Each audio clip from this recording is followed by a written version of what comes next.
Niat kuasa hukum Verdi Sambo untuk menyudutkan Eliezer begitu besar, hampir segala cara, segala celah, digunakan untuk menjatuhkan tanggung jawab atas meninggalnya Brigadir Yosua ke pundak Eliezer.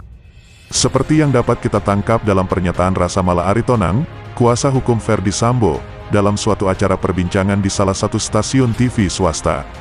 Jika Ricky Rizal dapat dan berani menolak perintah Verdi Sambo untuk menembak Yosua jika melawan, kenapa Eliezer tidak berani? Kalau kita bandingkan saja misalnya secara logis ya antara Richard dengan Ricky. Ricky sempat diminta, ketika diminta dia kemudian mengambil keputusan untuk menolak. Dan itu tidak terjadi hal apapun terhadap Ricky. Sebaliknya Richard ketika diminta, kemudian dia sempat, tadi yang saya sampaikan, sempat berdoa, tapi kemudian tetap mengambil keputusan yang keliru dengan melakukan penembakan.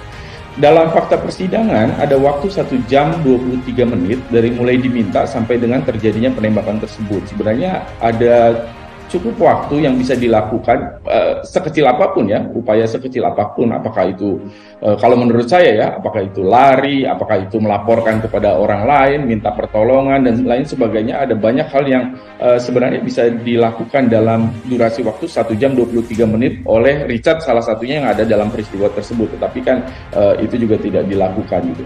Ini akan berbeda keadaannya kalau misalnya ada ancaman secara fisik langsung terhadap Richard, misalnya kalau dia tidak melakukan penembakan, kemudian justru dia yang akan mati misalnya. Kalau dia tidak membunuh, dia yang akan dibunuh, itu lain ceritanya. Tetapi dalam fakta persidangan itu masih ada wilayah yang dia masih bisa memutuskan dan berpikir secara bebas gitu.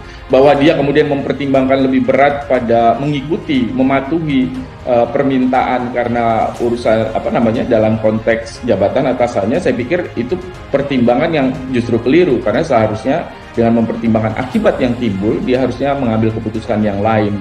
Dengan status sebagai kuasa hukum Verdi Sambo, tentu saja Rasa Mala tidak dapat melihat alasan Eliezer tidak berani menolak perintah kliennya saat itu. Tentu bukan masalah baginya mengenai posisi Eliezer saat itu, sebagai anak baru, dengan pangkat terendah di kelompok pengawal seorang Jenderal Bintang 2, dengan jabatan Kadif Propam. Dengan pemikiran, Eliezer lah yang bersalah, karena bersedia melaksanakan perintah Sambo.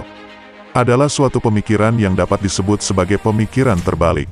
Apakah benar membebankan seluruh kesalahan kepada seseorang yang terpaksa harus menjalankan suatu perintah, walaupun dia tahu itu perintah yang salah? Terima kasih sudah menonton.